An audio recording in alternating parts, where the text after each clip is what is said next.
But let me give people here an example. If you were to draw a triangle on a sheet of paper pointing up, the question is this: what is the most valuable thing in the world? A lot of people think money or gasoline or oil or something, and it's not. The most valuable thing is time. Yes. And then we ask the question, well, why is time the most valuable thing? Many people say, well, you can't get it back, which tells me they know they've wasted some. Other people Absolutely. say, there's never enough of it. And there's a whole bunch of those answers, but the real answer is you don't know how much you have left. Exactly. That's huge. That's huge. Welcome to the Inner Compass, a place to get curious, explore God, the universe, and uncover your purpose. Together, we'll dive into values, alignment, growth, and the journey to becoming who you're meant to be. Let's discover and grow and thrive, starting from the heart.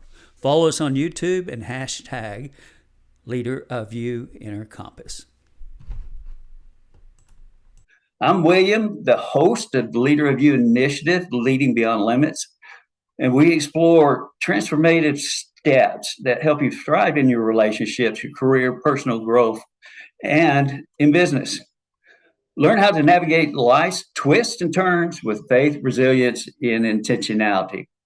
Today, I have a real special guest, becoming real good friends, and a friend across the border in Canada. And I am grateful for him.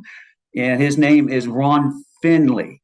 And Ron is the owner of the Matrix Business Training module. And I am just totally blown away by how this matrix works in business and supports you in so many ways. It's unbelievable. It can range from anywhere from the accounting side to the asset side, all the way to writing a book. Imagine that. So, Ron, welcome to today's episode of Inner Compass. And if you would, let's talk about it. Give me a little history about yourself, how all this came to be, because your background is definitely diverse, like mine. We've been in business since the 1980s, and when you've been in business that long, you really have a lot of different aspects in business, a lot of nuggets to share. So go ahead, tell me about yourself a little bit. Okay, well, thank you so much, William, for the privilege of being on your podcast. It's a really honor to be in this audience. And yes, we become really good friends in short order, because when people align or meet someone who's right on the money, I mean, it's a carbon copy. I call it brother from another mother. You and I seem to have a real alignment in the way we think. We almost finished each other's sentences on the first day we met. So you're just an amazing gentleman, and what you're doing, what you're helping people with, getting all their ducks in a row, I think it's essential to business and to life, because it's chaos. Life is stressful, and for many people, it ends too soon. Even movie stars that got millions of dollars, they die at a young age, and you think, you got all the money in the world. How can you not have survived? And it's too much stress. So you're on a mission, sir, and I support you. I think it's just a fabulous calling. And I can't think of a better person leading it than you. So thank you for that. As far as me, oh my gosh, what a wacky journey. What a wacky journey. I started learning to dance, ballroom dancing, believe it or not, in 1976. It was a childhood dream that I didn't realize I had till I got to university, and I was all by myself. I didn't know anybody. I didn't care, quite frankly, because they'll never see me again. So what have I got to lose by taking a class? If I blow it, I blow it. I don't know these people. Well, that led me to a career as a ballroom dance teacher. So 5 years later, I'm going to my first ever corporate Christmas party as an employee. I'm a graduate engineer in electrical and acoustics engineering, which you are too, which is incredible coincidence, the two of us. And I'm there ready to rip up this dance floor, and the DJ's not playing any music, nobody dancing. Nobody dancing. So I went up and asked for a song that was in a movie soundtrack. And everybody would know it, either because of the movie or because they knew the song from when it first came out in the 1950s. Either way. He pulls out the record, and then he never played it. And I thought, dude, the floor is empty. How much worse can it get? And if you knew what I know about dancing, I'd light this party up and you'd look like the hero. He never played the song. So I thought, well, that's ridiculous. So 2 weeks later, in fact, 44 years ago, last week, January 10, I started a DJ company because I thought, you know how to dance, you understand music, you buy a bunch of gear. How hard can this possibly be? Big spoiler alert. So I Yeah. started a DJ company. And I was doing weddings for friends and parties for people that knew me already, but they knew me as Ron Finley, not as Ron Finley DJ. But I mean, how bad can he be, right? Hmm. And then very quickly, I ran out of friends who needed me for parties. I did all my friends' weddings, but now I got no business. I got no business cards. I had no flyers. I had nothing. I had no accountant. I didn't have a clue. And I realized, okay, this thing that I like to do called DJing has got nothing to do with the business, the stuff, all the bookkeeping and accounting and receipts and tax returns and holy cow, there was a whole bunch of things I didn't have a clue. So in 1984, when one of my jobs I was held as a full-time engineer, I came across a process for documentation creation for computer software, which is pretty bizarre. I mean, how would you explain to a total stranger that's never seen a computer how to use Excel? Well, you grab the mouse and you click the icon. What the hell's a mouse? What's an icon? How do you explain these things to someone who has no idea? So this process was, how do you write documentation so that people who don't know what they're doing can follow along and learn how to do it? And I thought, well, that's pretty out there. But I realized something. I was working for a company where we were issuing government contracts for road construction. And they would piece together a contract over a period of 3 weeks, and they were winging it based on experience. Well, I didn't have the experience, but I had a That's key. spreadsheet. So I grabbed the first ever desktop computer that they had, and I created a spreadsheet that listed all the ingredients of a road: asphalt, concrete, curbs, gutters, trees, boulevards, sidewalks, you name it. And I figured out a way in 3 hours 3 hours, not 3 weeks, 3 hours to create a contract that was data driven. And if they changed the length of the road, we updated 2 numbers and the whole thing changed. Updated instantly. Print, done. So I thought, holy cow, this is pretty organized. It's data driven. There's no emotion. It's based on fact. So I started morphing this process into my DJ business. And skipping ahead, I've been in the DJ business now 44 years. I've written 14 books using this process. And I never wrote a single word in a word processor. I architecture the book in the matrix. So I know That's what I'm amazing. going to do. So because it's like a framework of a building where it's all steel girders and stuff, there's no building. It's just a framework. But you know where things are going to go. And I thought, if I could plan my business to know where stuff's going to go, I don't have a pile of paper on my desk and a shoebox of receipts. This could really save time. And so it began. And so I built a company called Matrix Business Training Workshops, where I teach business owners how to do this, because we all wear so many hats. Every business owner starts off with the thing they're good at, and then all the stuff shows up that they have to figure out, and they're not necessarily trained in this. So they struggle. And the time, they're burning the candle at both ends, the overwhelm. I mean, you were really quite big on that the other day. We were chatting about how they get so burned out, so overwhelmed, that they then start to compromise their relationships, their family, their friends. And next thing you know, they're out of business and they've blown their personal finances to finance a business that should never have been running. It never had wheels under the bus and they're driving down a hill. So, you and I align so closely in that sense that I am, again, thrilled to be here. So that's the story behind it. But I wanted to get into something about it, if that's okay. Yeah, absolutely. But let's point out the fact that you and I picked a very difficult road for a long time. And one of the most important things that I've learned, and I should have been not so hard-headed about and prideful, we all need a mentor. Yes. We need a mentor that's gone through this, that knows how to get through. You don't get taught this in college. You don't get to understand the full depth of what it requires in business. You get it on paper. And Yeah. the mentor and the coach really gives you a direction and gives you the experience and the right tools to succeed in business. And without that, well, you're going to pay a lot of college educations and you're going to pay some prices that aren't so pretty, that may even scar you during life. And the Yep. question becomes why?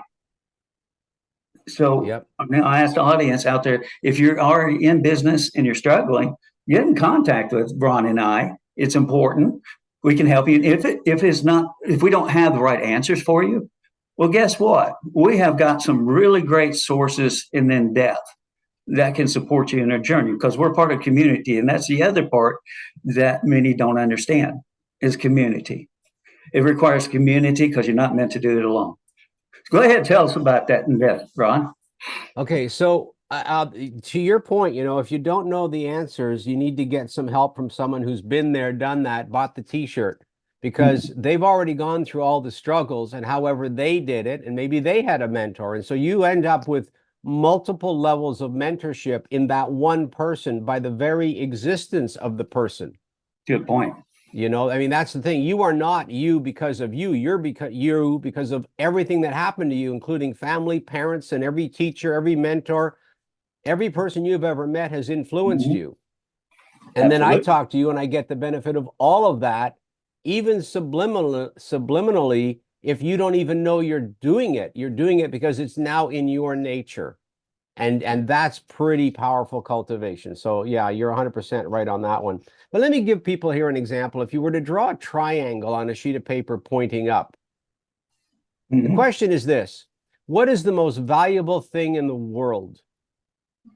A lot of people think money or gasoline or oil or something, and it's not. The most valuable thing is time.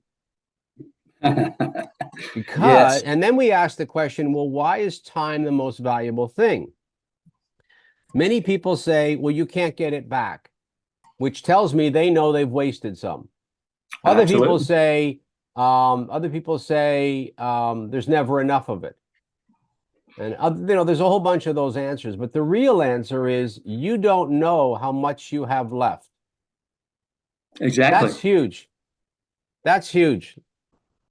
Sorry about Back to that point, time intimacy.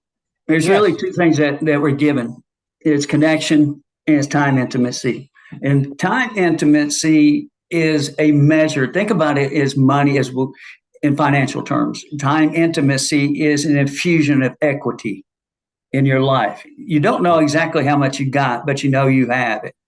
And so when I look at time, I look at it as not spent so much because we want to invest our time to magnify it and get the best return we can get out of our time and leverage it. But also I look at it more in particular, specifically as an expense item. How am I expensing my time? Well, you're right, because if you hire someone else, you're paying them for their time. Where's the money coming from that your time generated to pay them, or else you end up with nothing? So here's the thing, though. If time is the most valuable thing in the world because you don't know how much you have left, which drives the don't waste it and all those other positive items, I would argue that money and risk form the other two vertices of the triangle. And we call this the decision-making triad. And the thing of it is, you only get 2 out of 3 of those outcomes with any decision you ever have made or will make. And if you think about it, you save time by sleeping in the morning. You have a next little half-hour sleep. So you're trying to save some time that way, in that you're trying to get more time sleeping. Now you're late for work. So you get in the car and you drive faster than you should be, and you're trying to save back the time, but you get in an accident. Now you're going to lose even more time, and it's going to cost you a fortune to smack up your car. So it didn't work. So you only get 2 out of 3. And when people make decisions, I really encourage them to think about the time, the money, and the risk of one decision over another.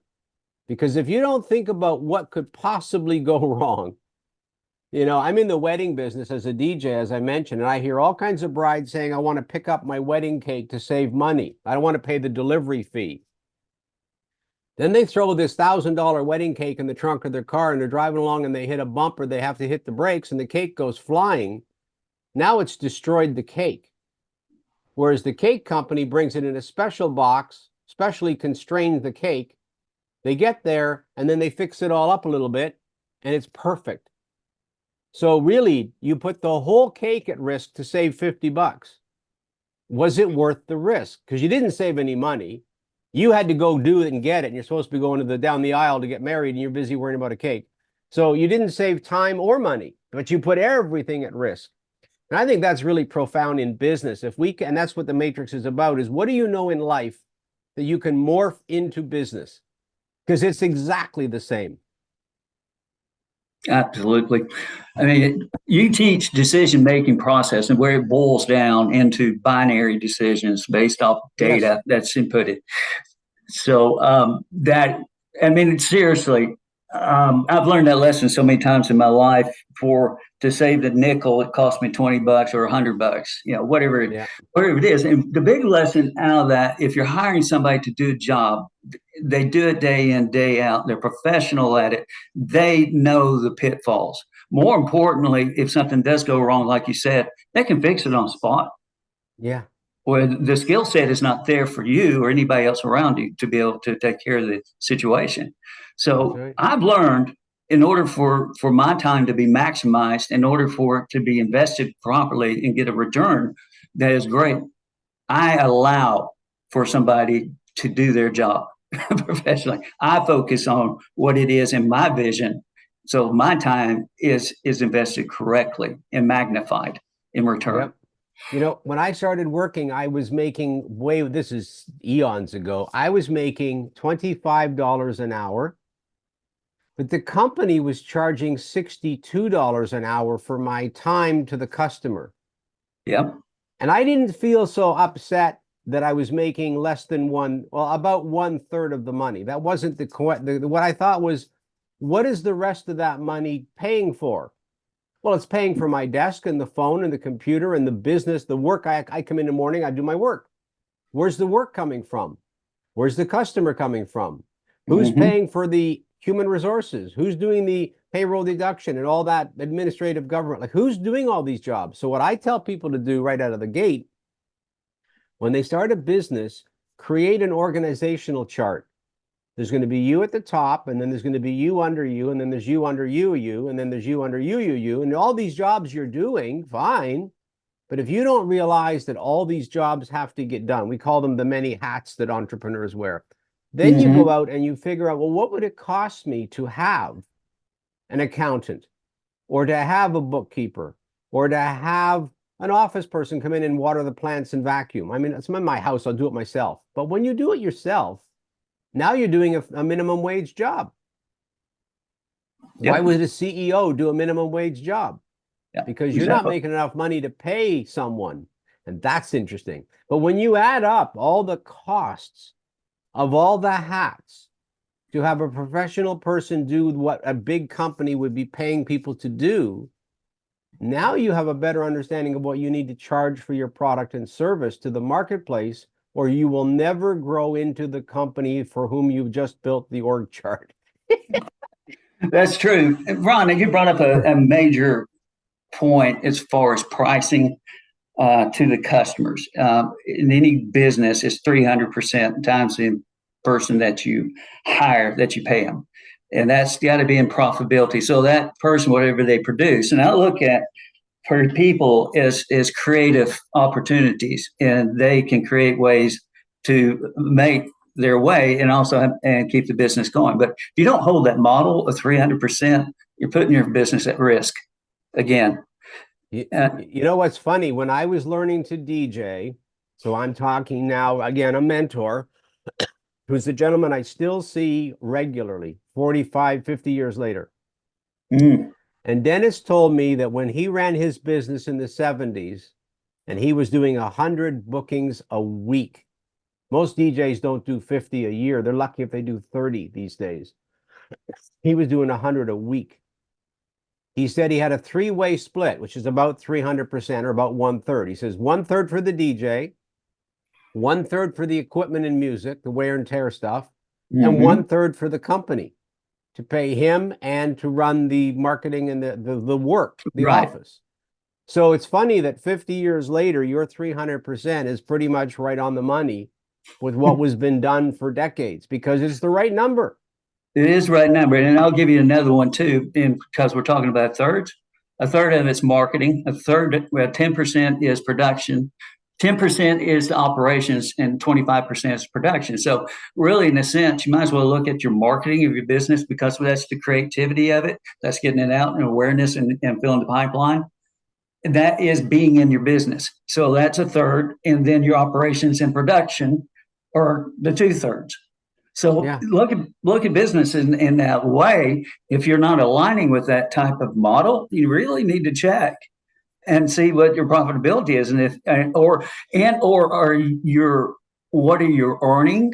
Is it really minimum wage or less than minimum wage, or is it making money for you and for your dream and what it is in your vision for your freedom? And I mean, we're getting in business to have freedom and to have a way of life that we enjoy, and that's where so many miss the mark, and we get trapped in all the pitfalls and get into a situation where it's no fun anymore, and then that's when the problems start coming in and the stress.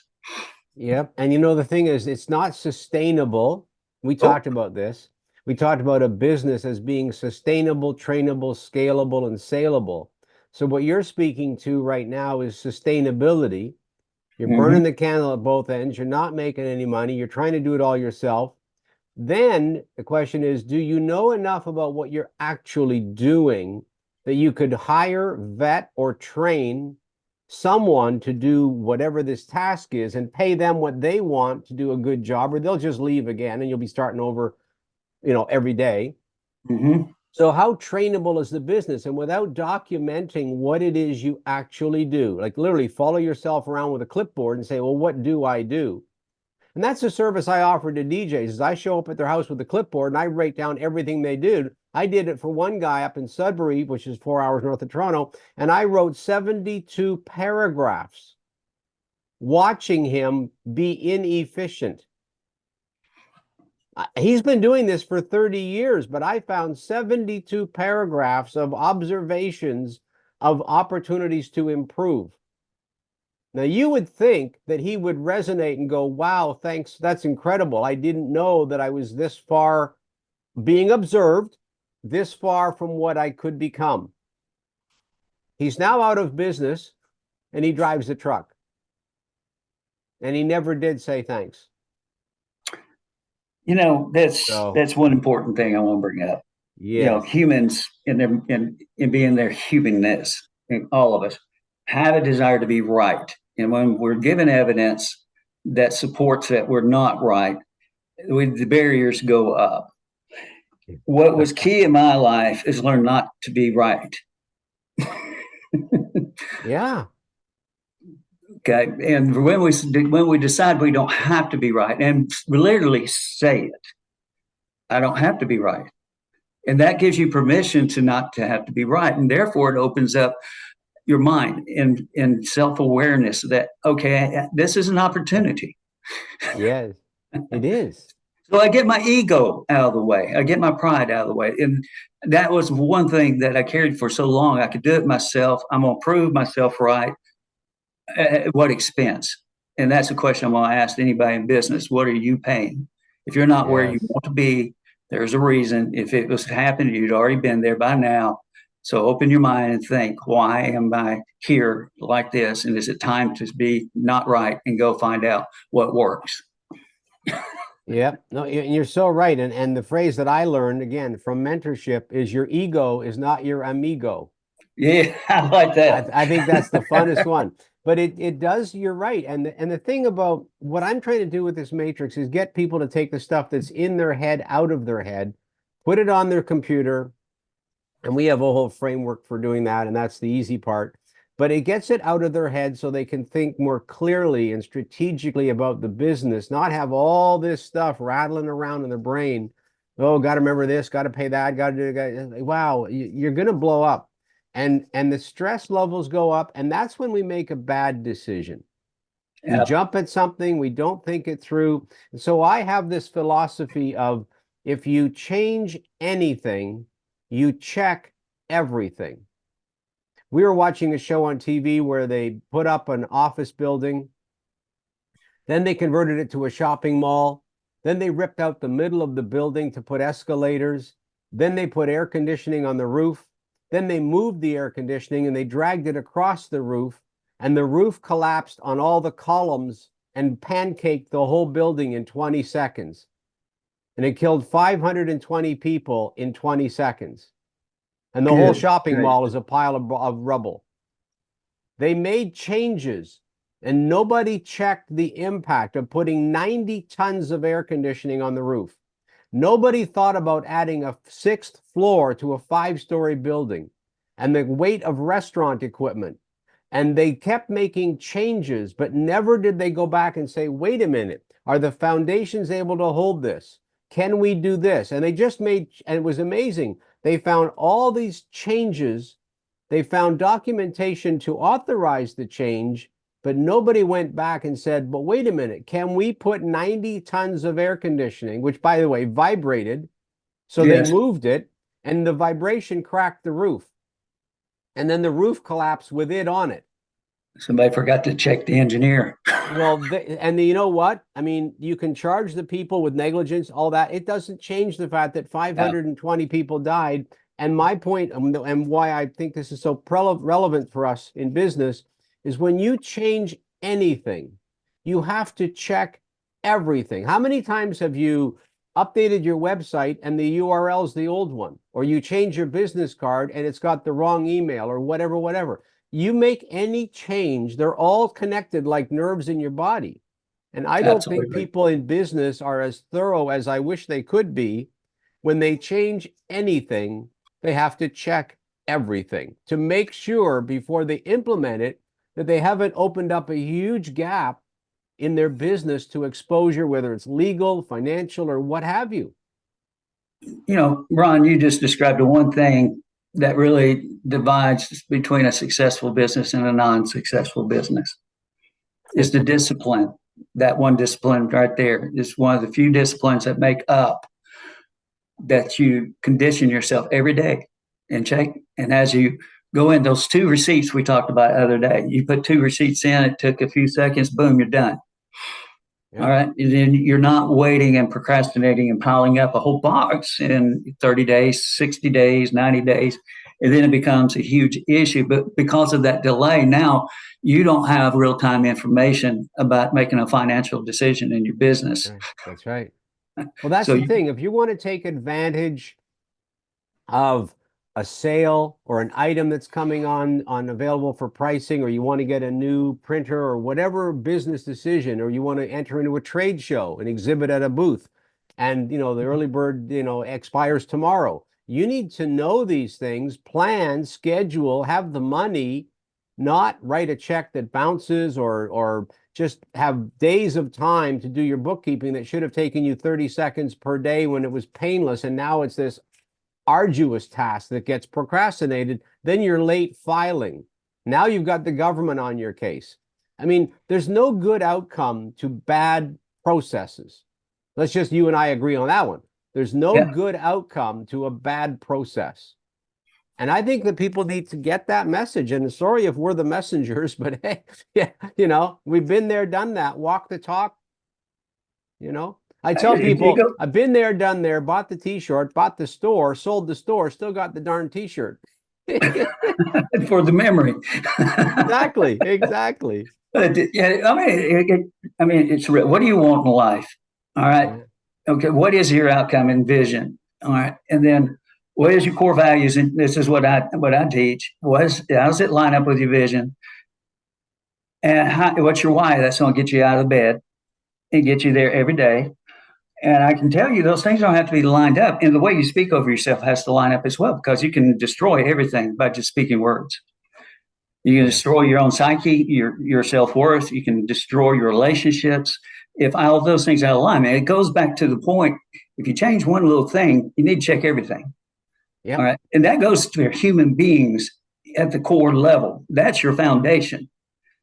And those ways that you build your habits and rewiring your subconscious, because 95% on the average, decisions are made by our subconscious, which means we're going to go back to the computer program that you were talking about. It's easy to get a virus uploaded into your programming that's sabotaging you. And you don't know that until you get somebody that sees it and puts the cleaning software to extract that virus and get it set back right. And or if you go look in the car analogy, okay, I'm lined up, I'm running around, all of a sudden I hit a bump. All of a sudden my car's not running right and I'm just pulling to the left. Well, you need to go get it realigned. It's a continual process.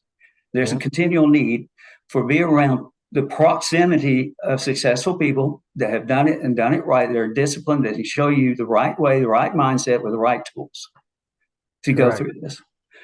And I know we're getting close to the end of this, Ron, and I know you're also in Canada, but the matrix is not limited to Canada. Oh, no. It's a global common sense approach to doing anything. And I've done it globally. So yeah, absolutely. I want to point that out. Now, I would like to talk about one more thing. Our friend, Michelle Valsic, is in a workshop. You're part of it, and you're airing today, actually. I know this video is going out post, but I know the workshop's going to be available. But you're going to be speaking to this exact process and I would encourage our audience to learn a little bit more. You want to talk about that for just a second? Sure. I know so today is January 15 that we're doing this interview, and it's 10 o'clock now. So at 11 o'clock, I'm going to be speaking for an hour on Michelle's session that we've got 4 of. The first one was on mindset. I'm today with the Matrix. Then we're having her speak about creating a community. And then the last lady is talking about, Amanda, she'll be talking about live events.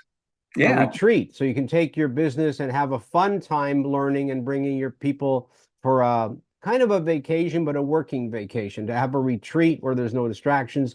So that whole series is $95, and they're all available on video replay. So even if people miss it or see this podcast and realize that, we're a couple of days earlier, it's all available.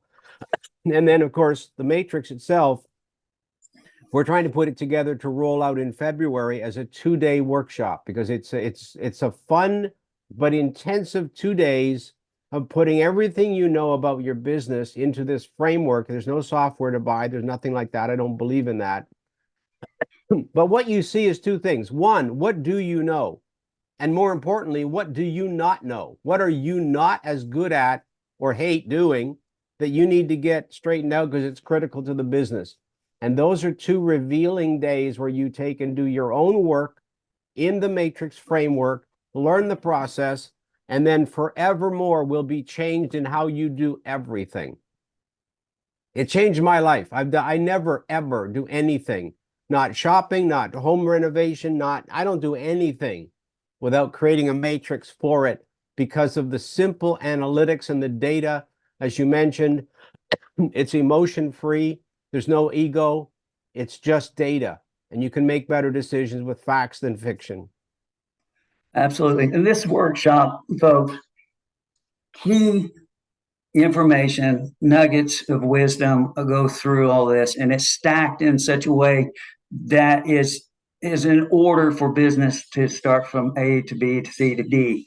And give you, there's a lot more to it. And more importantly is the community that we are creating with Michelle. And also creating the cross communities where we can serve each other is fantastic. Is a big vision, and it's going to be amazing. So plug in. Michelle teaches how to speak on stages and how to win stages, and she's great at it. And she also has a free networking party if you're looking for people to meet to speak on podcast. For speakers that you would like to interview or be a speaker yourself, is a great place to come and join the community. We're part of it, and we invite you there. Also, DM me if you see this and want to get a hold of Ron and is interested in the training. Certainly do. I highly encourage you to do it, and I'm going to challenge you with this. I know, Ron, I think it was what, $2,000 Canadian? Is that correct? Yep. Yep, okay. For 2 days. All right. And also the workshop's $95 US. So we'll have some clarity on that. But what I'm getting ready to ask you is, seriously, How many mistakes have you made that's cost way more than $2,000 in Canadian? I mean, be real. We go to college, we learn, we pay a big high ticket offer. We play seminars and we pay a high ticket offer. What's going to serve you in managing your business that's going to pay for itself? God knows how many times over and over again that's on support. If you don't invest in yourself, and we all invest in ourselves, if you don't have a successful business and right tools, this is one of them. So DM me, hook up, and let's have a conversation, and then I'll hook you up with Ron as well. So we're at the end of it. Ron, you got any last words before we close? No, just other than thank you again for the privilege of being here and trying to reach out to your community. I truly believe with what I've done with this thing over 4 decades, it's a real thing. It absolutely changes the way you look at business and life and time and money. It lets you see problems you didn't even know you had coming. And I'll tell you, the joy of beating that down, of now being right for the right reason, not because of ego, but because the data says, yep, I made the right decision. To catch a problem before it costs you. You add that up over time. You're right, William. This is a drop in the bucket, and it could bankrupt you if you get it wrong. So yeah, I'm very excited to do this, and I appreciate you so much for having me. Thank you. All right. Well, audience, until next Thursday, God bless you. We appreciate you, and stay tuned for the next episode. We've got great stuff coming up, and we're about building you up, and you matter. So until then, goodbye.